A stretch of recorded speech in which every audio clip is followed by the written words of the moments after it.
Manoj Tiwari talk show में आपका स्वागत है। मेरा नाम है प्रज्ञा वत्सल मिश्रा और आज हमारे साथ हैं बाल रोग विशेषज्ञ डॉक्टर अनुराग श्रीवास्तव, जिनसे हम नवजात शिशुओं में होने वाली सारी समस्याओं के बारे में एक एक करके चर्चा करेंगे। डॉक्टर अनुराग श्रीवास्तव, आपका हमारे शो में बहुत बहुत स्वागत है।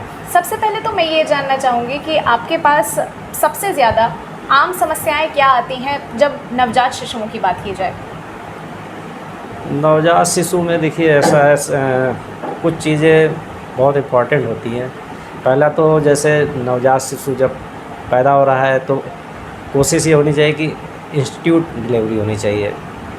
हालांकि इस समय ज़्यादातर 90% इंस्टीट्यूट ही डिलीवरी होती हैं और ऐसी जगह पहले से कुछ चीज़ें पता रहती हैं, जैसे बच्चे में क्या कॉम्प्लिकेशन होने की संभावना है, उसके अकॉर्डिंग ही प्रिपरेशन करना चाहिए।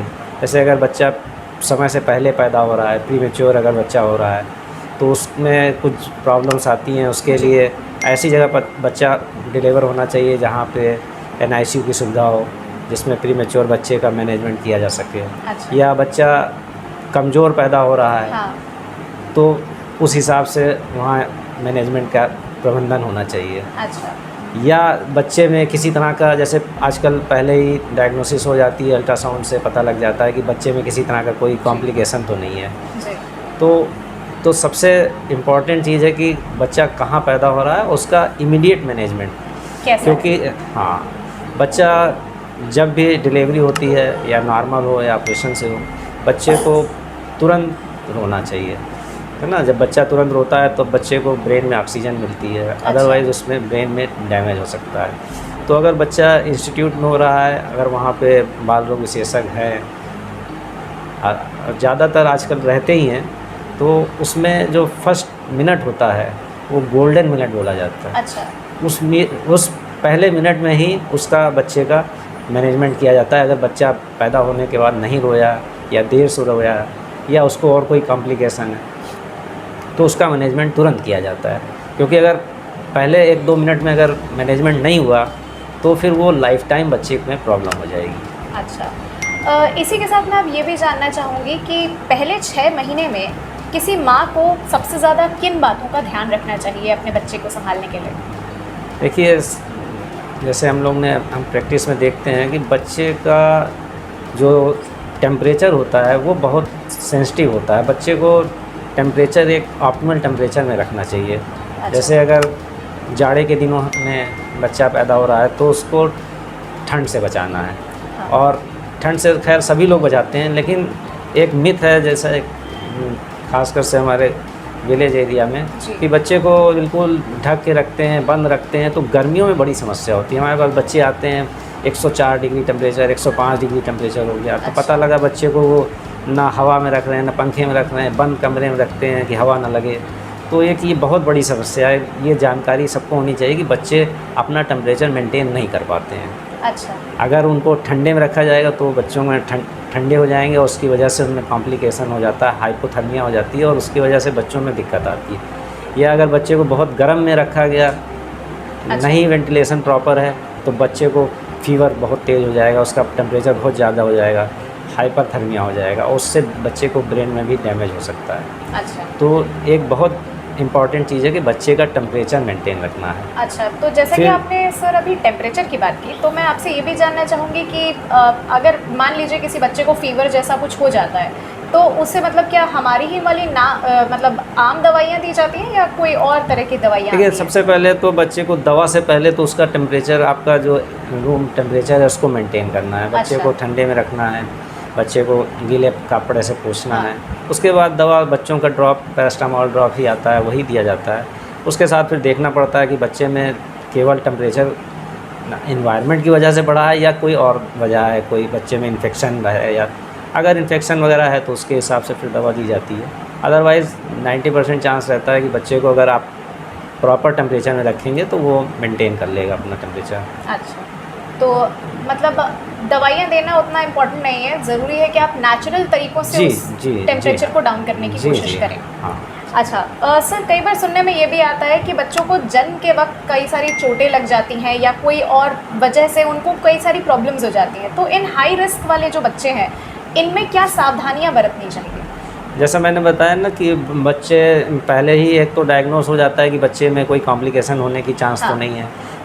मान लीजिए जैसे बच्चा अगर समय से पहले पैदा हो रहा है तो बच्चे को तुरंत, बच्चों के डॉक्टर बाल रोग विशेषज्ञ साथ में रहते हैं और तुरंत उनका मैनेजमेंट किया जाता है, उनको जैसा ज़रूरत होती है, क्योंकि जो समय से पहले बच्चे पैदा होते हैं उनको सांस लेने में प्रॉब्लम होती है, तो उनको तुरंत उस पर मशीन पे रख दिया जाता है कि बच्चों को सांस लेने में प्रॉब्लम ना हो। क्योंकि अगर एक बार शरीर में चोट पहुंच गई, जो बोलते हैं ना चोट पहुंच गई, वो होता क्या है कि ब्लड सर्कुलेशन नहीं पहुंचता है ब्रेन में, उसकी वजह से चोट पहुंच जाती है।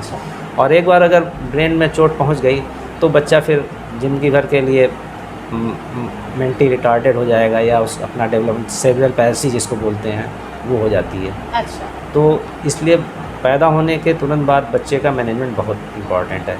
बहुत से जगह अभी भी बाल रोग विशेषज्ञ नहीं पहुंच पाते हैं डिलीवरी में, लेकिन सरकार भी कोशिश कर रही है और सब जगह ये है कि डिलीवरी के समय एक बच्चों को देखने का अलग से होना चाहिए। अच्छा।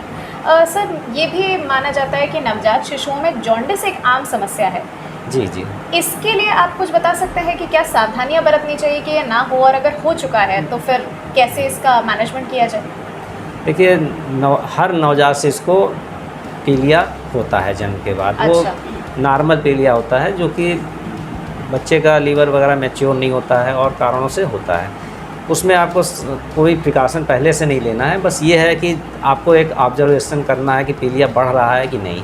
लेकिन नॉर्मल हर बच्चे का तीसरे दिन पीलिया शुरू होता है और 5वें दिन तक बढ़ता है, उसके बाद धीरे धीरे कम होते हुए 10वें दिन तक ख़त्म हो जाता है। अच्छा। और ये पीलिया नॉर्मली 10 मिलीग्राम से ज़्यादा नहीं जाता है। अच्छा। ठीक है। फिर बच्चे अगर सपोज़ करिए बच्चा अगर समय से पहले हो गया है तो उसमें चांसेस रहते हैं पीलिया बढ़ने की, तो ये ध्यान रखना। या बच्चा पैदा होते समय कोई कॉम्प्लिकेशन हो गया, बच्चा देर से रोया है या माँ को इन्फेक्शन है तो बच्चे को भी इन्फेक्शन, उस कंडीशन में भी बच्चे को पीलिया बढ़ेगा। तो ये पहले से ही पता रहता है, तो एक्सपेक्टेड रहता है, उसका तुरंत जांच करा लेना चाहिए। तो उसका फिर फोटोथेरेपी मशीन से सिकाई होती है और उससे बच्चा ठीक हो जाता है। जैसे माँ का ब्लड ग्रुप अगर निगेटिव है और फादर का या बच्चे का पॉजिटिव है तो उस कंडीशन में भी बच्चे का पीलिया काफ़ी बढ़ने की संभावना रहती है। तो उस कंडीशन में भी पहले से ही प्रिकॉशन लेना चाहिए कि बच्चे का पीलिया बढ़ सकता है और उसका तुरंत मैनेजमेंट होगा तो कोई दिक्कत नहीं होती। अच्छा। सर, कई बार ये भी कहा जाता है कि बच्चे के रोने की आवाज़ से माँ और बाप को ये पता चलता है कि बच्चे को किस चीज़ की ज़रूरत है। जी वो हाँ। अगर किसी खास तरीके से रोए तो पता चलता है कि उसे खाने की ज़रूरत है या किसी और चीज़ की ज़रूरत है। तो ऐसे में कई बार तो ये भी देखा जाता है कि कुछ बच्चे लगातार रोते रहते हैं चाहे उनकी सारी ज़रूरतों का ख्याल रखा जा रहा हो, और माँ बाप कई बार कंफ्यूज हो जाते हैं, उन्हें नहीं समझ में आता है कि ये बच्चा इतना क्यों रो रहा है। तो क्या ये किसी बीमारी का संकेत है? जी, ऐसा है। बच्चा तो हर देखिए न्यूबॉर्न बच्चे के पास इम्प्रेशन अपना कोई भी चीज़ इम्प्रेस करने का रोने का ही जरिया होता है। हाँ। अगर बच्चा भूखा है तो भी रोएगा, अगर उसने ज़्यादा दूध पी लिया है तो भी रोएगा, अगर बच्चे ने पॉटी है या होने वाली है तो भी रोएगा, वो प्रेशर फील होता है। फिर उसके बाद जब कर लेता है तो गीला हो जाता है, उसकी वजह से होता है। तो माँ, खासकर से माँ धीरे धीरे समझ जाती है कि बच्चे को क्या ज़रूरत है। अगर बच्चा लगातार रो रहा है, किसी भी तरह से चुप नहीं हो रहा है कभी, तो फिर संभावना होती है कि उसमें कुछ दिक्कत हो सकती है। तो ऐसे कंडीशन में तुरंत अपने बाल रोग विशेषज्ञ से मिलना चाहिए। बच्चे को पेट में दर्द हो सकता है, बच्चा या तो ज़्यादातर तो बच्चों में पेट में दर्द होता है। अच्छा। लेकिन कभी कभी बच्चों को इन्फेक्शन होता है, उसकी वजह से भी बच्चे लगातार रोते रहते हैं। निमोनिया होने के चांस रहते हैं, उसमें भी बच्चे लगातार रोते हैं। माँ का दूध, तो सावधानी ये रखनी है, अगर बच्चा लगातार रो रहा है और माँ का दूध नहीं पकड़ रहा है या नहीं पी रहा है तो उस कंडीशन में फिर तुरंत संपर्क करना चाहिए अपने बाल रोग विशेषज्ञ से। अच्छा। कई बार ये भी देखा जाता है कि जो नई माएँ होती हैं वो किसी कारणवश अपने बच्चों को अपना दूध ना पिला के किसी और तरीके के चीज़ों को उन्हें दे रही होती है, और जिस वजह से उन्हें काफ़ी सारी दिक्कतों का सामना करना पड़ता है। क्या इसके लिए भी कोई और तरीका है? देखिए, एक्चुअली बच्चा जब पैदा होता है उसके आधे घंटे के अंदर बच्चे को दूध मास्क लगवा देना चाहिए। नॉर्मल डिलीवरी में तो कोई दिक्कत नहीं होती है, लेकिन जो ऑपरेशन के बच्चे होते हैं उसमें कभी कभी थोड़ा दिक्कत होती है। लेकिन ये हम लोग का फ़र्ज़ है कि हम लोग को कोशिश, हम लोग हमेशा कोशिश करते हैं कि बच्चे को जल्दी से जल्दी माँ के दूध से लगा दिया जाए, क्योंकि जब माँ का दूध बच्चा शुरू करता है पीना, उसी के बाद माँ का दूध उतरता है। अच्छा। अगर बच्चे को 2 दिन 3 दिन नहीं मिलेगा दूध, तो फिर धीरे धीरे माँ का दूध भी नहीं उतरता है। फिर इस कंडीशन में पेरेंट्स परेशान होकर ऊपर का दूध पिला सब शुरू कर देते हैं, और ऊपर का दूध पिलाने से बच्चे को हमेशा प्रॉब्लम होगी, क्योंकि माँ के दूध की तरह कोई दूध नहीं बना है। अच्छा। जो भी प्रोसेस्ड मिल्क हैं, फार्मूला मिल्क हैं, या फिर गाय या भैंस का दूध है, कोई भी दूध जो भी उसकी प्रोटीन है वो माँ के दूध की प्रोटीन की तरह नहीं होती है। अच्छा। तो इसलिए कोशिश ये करना चाहिए कि माँ का दूध बच्चे को जल्द से जल्द शुरू हो जाए, और माँ कुछ सावधानियाँ होती हैं माँ को उसको रखनी चाहिए, जिससे कि ये चीज़ें ना आए। ख़ासकर से जो हमारे बुज़ुर्ग हैं उनको ये ध्यान देना चाहिए कि माँ को हतोत्साहित ना करें, हमेशा प्रोत्साहित करें कि नहीं आपका दूध होगा। अच्छा। जनरली ये होता है, हमने देखा है बहुत अपनी 20 साल की प्रैक्टिस में, कि जो पेरेंट्स, जो मदर के पेरेंट्स होते हैं या जो बुज़ुर्ग होते हैं, वो कहने लगते हैं अरे नहीं तुम्हारा दूध नहीं हो रहा है, तुम ऊपर का दूध पिलाओ, ऊपर बच्चा भूखा है। ऐसा एक्चुअली होता नहीं, बच्चा रोता हर चीज़ के लिए। तो हमेशा ये नहीं सोचना चाहिए कि बच्चा भूखा ही है, किसी और कारण से भी रो सकता है बच्चा, या कभी कभी होता है कि जो कपड़े आपने पहना है वो कंफर्टेबल नहीं है, उसकी वजह से रोता है बच्चा। तो आप ऐसा नहीं है कि बच्चा हमेशा रोता है भूख के लिए। हाँ। लेकिन बच्चों में क्योंकि एक रिफ्लेक्स होता है, इनबॉर्न रिफ्लेक्स होता है, कि उसमें सकिंग और रूटिंग रिफ्लेक्स होता है, उसकी वजह से जैसे ही आप टच कराएंगे तो बच्चा सक करने लगेगा। अच्छा। तो लोग ये सोचते हैं कि बच्चा भूखा है, एक्चुअली वो भूखा नहीं होता है, वो तो उसका रिफ्लेक्स है, वो तो शक करे। जैसे ही आप कोई चीज़ टच करें, इंसान में भी है कि अगर खाना देखेगा तो वो खाएगा। नहीं, एक बच्चों में एक्चुअली अलग से एक रिफ्लेक्स होता है कि वो बच्चे 3 महीने तक ये भगवान ने रिफ्लेक्स दिया है कि बच्चा जैसे ही आप टच कराएंगे बच्चे तो वो निपिल सर्च करेगा और अपना पीना शुरू कर देगा। तो अगर आप उंगली भी टच कराएंगे तो पीने लगेगा। तो इसका मतलब ये नहीं है कि बच्चा हमेशा भूखा है। सही बात है। तो वो थोड़ा सा हमारे जो आपने जैसे अभी फ़िलहाल बुज़ुर्गों की बात की, तो हम ये भी आपसे जानना चाहेंगे कि अगर कुछ परिवारों में बुज़ुर्ग नहीं होते हैं और वो अपना पहला बच्चा एक्सपेक्ट कर रहे हों, तो ऐसे माता पिता के लिए आपकी क्या एडवाइस रहेगी कि उन्हें किन बातों के बारे में पहले से जानना चाहिए? देखिए, सही जानकारी लेना बहुत ज़रूरी है, और अपने बाल रोग विशेषज्ञ से मिल के सही जानकारी लेना चाहिए, जिससे कि एक तो माँ का दूध बच्चे को प्रॉपर इस्टेब्लिश हो जाए, ब्रेस्ट फीडिंग बच्चा अच्छे से करे। कुछ मिथ हैं पुराने, जैसे काजल लगाना, नाक कान आँख में तेल डालना, ये सब चीज़ें एक्चुअली कोई यूज़ की नहीं है और इनको नहीं करना चाहिए। उससे बच्चों में कभी कभी बहुत प्रॉब्लम हो जाती है। अच्छा। जैसे नाक में एक सिंपल चीज़ है, जैसे नाक में तेल डालते हैं, वो धीरे धीरे कभी कभी नाक में ट्रिकल करते हुए लंग्स तक पहुंच जाता है, और उससे वो फिर निमोनिया कर देता है। वो बहुत खतरनाक निमोनिया होती है। अच्छा। तो नाक में, कान में, आँख में तेल नहीं डालना चाहिए, है ना। काजल नहीं लगाना चाहिए, काजल का कोई रोल नहीं है।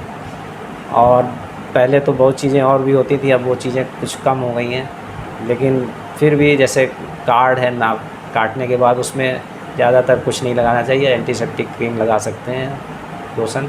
और कोशिश ये करना चाहिए कि बच्चे का टेम्परेचर मेंटेन करना है, सबसे इम्पोर्टेंट है। बच्चे को गर्मियों में हल्के कपड़े पहनाना है, जाड़े में अच्छे से ढक के रखना है जी। ठीक है, ये चीज़ें सब ध्यान रखने की चीज़ है। डॉक्टर साहब, अब हम ये भी जानना चाहेंगे कि मान लीजिए किसी बच्चे को कोई बीमारी होती है, तो सबसे पहले तो माँ बाप खुद ही इलाज करने की कोशिश करते हैं और कोशिश करते हैं कि उन्हें डॉक्टर के पास ना जाना पड़े। जी जी। पर क्या कोई खास लक्षण होते हैं या कोई संकेत होते हैं जिनके बाद माँ बाप को रुक के एक डॉक्टर से कंसल्ट कर ही लेना चाहिए? जी जी, देखिए, अगर बच्चा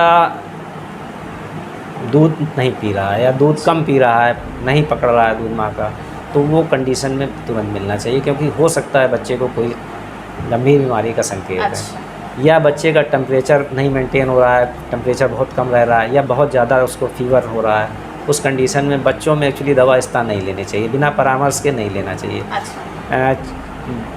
कहा गया है हम लोग में कि child is not a small adult, उनको एडल्ट की दवा कम करके नहीं दी जा सकती, उनकी दवा अलग होती है। तो इस तरह नहीं देनी चाहिए दवा, मेडिकल स्टोर से या ऐसे लेके नहीं देनी चाहिए, क्योंकि बच्चे बहुत सेंसिटिव होते हैं, बहुत ही नैरो मार्जिन होता है दवाओं का। अगर आपकी डोज ज़्यादा हो गई तो साइड इफ़ेक्ट हो जाएगा। तो इसलिए दवाएं हमेशा परामर्श लेके, क्योंकि हर बच्चे के वज़न के हिसाब से दवाएं होती हैं, बच्चों में वज़न के हिसाब से दवा होती है, तो डोज उसकी जो है वज़न के हिसाब से होती है। अगर कोई बच्चा 3 महीने का है और 5 किलो का है तो उसका डोज अलग होगा, और अगर 3 महीने का बच्चा 3 किलो का है तो उसका डोज अलग होगा। वो हमेशा बच्चों का परामर्श करके ही दवा देनी चाहिए। यहाँ मैं लेना चाहूँगी एक छोटा सा ब्रेक।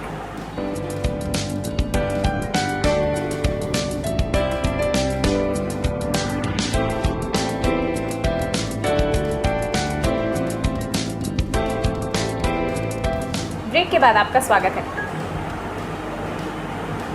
सर, अब मेरा सवाल आपसे ये होगा कि कई बार ये कहा जाता है कि 6 महीने तक बच्चे को दूध के अलावा कुछ नहीं देना चाहिए और कोई भी बाहरी पदार्थ का सेवन नहीं करवाना चाहिए, जिसकी वजह से उसके पेट में कई सारी बीमारियां हो सकती हैं। क्या ये सच है और इसे किस हद तक लागू करना चाहिए? नहीं, बच्चे को माँ का दूध सर्वश्रेष्ठ है और उसको कोशिश करना चाहिए 6 महीने तक दिया जाए। हाँ। और 6 महीने से 15 दिन पहले या 6 महीने पे उसको वीनिंग स्टार्ट कर दिया जाए। वीनिंग का मतलब है ऊपर का बाहरी पदार्थ, तरह पदार्थ शुरू कर देना चाहिए, क्योंकि बहुत डिले करने से फिर बच्चे की ग्रोथ में दिक्कत आती है। अच्छा। तो 6 महीने के अराउंड जो है उसका बच्चे को ऊपर का दाल का पानी ये सब शुरू कर देना चाहिए। अच्छा। सर, तो फिर 6 महीने के बाद और 1 साल तक में एक बच्चे की डाइट में क्या क्या शामिल होना चाहिए आपके हिसाब से? देखिए, ऐसा शुरू में 6 मंथ पे तो तरल पदार्थ ही लेगा बच्चा, दाल का पानी है, फिर ग्रेजुअली धीरे धीरे उसका बढ़ाना चाहिए। एक सडन आप अगर जैसे आजकल लोग सडन कुछ हार्ड चीज़ भी देने लग जाते हैं, तो वो चीज़ें ठीक नहीं है। जैसे धीरे पहले दाल का पानी, फिर पतली पतली दाल, फिर उसको ग्रेजुअली गाढ़ी गाढ़ी दाल, इस तरह देना चाहिए। अच्छा। ग्रेजुअल वीनिंग शुरू करनी चाहिए। सडन एकाएक जैसे कोई चीज़ खिला दी, आइसक्रीम खिला देते हैं कभी ये, तो वो सब बच्चों को बहुत दिक्कत कर देती है। अच्छा। तो छोटे बच्चों में बहुत संभाल के चीज़ें देनी हैं और कोशिश ये करना है कि घर में बनी चीज़ें ही दी जाएँ। अच्छा। सर, कई बार ये भी सुनने में आता है कि कई सारे माता पिता ऐसे क्लासेस जाते हैं जहाँ पे नवजात शिशुओं को संभालने संबंधित जानकारियाँ उन्हें दी जाती हैं। क्या ये मतलब ये सचमुच ज़रूरी है और ये मतलब किस हद तक इसकी ज़रूरत है आपके हिसाब से? नहीं, थोड़ा सा बच्चे न्यूबॉर्न्स में आजकल जो पेरेंटिंग है वो थोड़ा सा चेंज हो गया। पहले तो संयुक्त परिवार होते थे, बच्चे पल जाते थे, तो अब माँ बाप भी कॉन्शियस हैं काफ़ी, तो ठीक है। उसके लिए अगर जानकारी जितनी ली जाए उतना अच्छा है। सही बात। और उसमें कोई नुकसान नहीं है। अच्छा। सही जानकारी होना ज़रूरी है। अच्छा, तो उसके लिए क्या बाल रोग विशेषज्ञ भी अपनी तरफ से कोई ट्रेनिंग देते हैं ना माँ बाप को, अगर वो आना चाहें आपके पास? बिल्कुल, हम तो हर पेशेंट को कुछ ना कुछ ट्रेनिंग देते हैं, इसीलिए, क्योंकि देखिए बहुत सी चीज़ें अगर शुरू से नहीं की जाती हैं तो बच्चों में फिर डेवलपमेंट में प्रॉब्लम आती है। जी। जैसे आजकल एक ऑटिज़म बच्चों में बहुत हो रहा है। अच्छा। उसका कारण है बच्चे का डेवलपमेंट के शुरुआती दिनों में बच्चे अगर अलग अलग रहते हैं, क्योंकि आप आजकल एक बच्चा ही होता है। हाँ। और पीयर ग्रुप बच्चे अगर नहीं है उसमें, उसके साथ कोई बच्चा नहीं खेल रहा है और मोबाइल बच्चा अगर ज़्यादा यूज़ कर रहा है, तो ऐसे बच्चों में देखा गया है कि ऑटिज़म की प्रॉब्लम डेवलप हो जाती है। अच्छा। तो इसलिए बच्चों को प्रॉपर पेरेंटिंग की ज़रूरत होती है, और उस केस में बाद में जब ये दिक्कत डेवलप हो जाती है उसके बाद उसको फिर ट्रीटमेंट करना कठिन हो जाता है। तो कुछ चीज़ें ऐसी हैं जिनको आपको प्रॉपर अगर नॉलेज है शुरू से ही तो उस तरह करनी चाहिए। अच्छा। अंत में हम आपसे ये जानना चाहेंगे सर कि क्या ऐसी कोई जानकारी है जो हमसे मिस हो गई हो, जो आप हमारे दर्शकों को देना चाहें, जो बहुत ज़रूरी हो? न्यूबॉर्न के रिगार्डिंग एक चीज़ इम्पॉर्टेंट है कि बच्चों को टीकाकरण प्रॉपर कराना चाहिए, क्योंकि वैक्सीन से बच्चों को कई बीमारियों से बचाव होता है। अभी भी इतनी ज़्यादा बीमारियां हैं और उनके टीके बहुत सी कम बीमारियों के टीके हैं। अच्छा। तो मेरा यही कहना है कि हर माँ बाप को अपने बच्चे का वैक्सीनेशन प्रॉपर कराना चाहिए। अच्छा। जितने भी टीके उपलब्ध हैं उनको लगवाना चाहिए। अच्छा। और बाकी डाइट में एक इम्पॉर्टेंट चीज़ है, आजकल चलन हो गया है फास्ट फूड का है, उससे बच्चे को अवॉइड करना चाहिए। बच्चे को उससे बहुत कोशिश करना चाहिए दूर रहने की।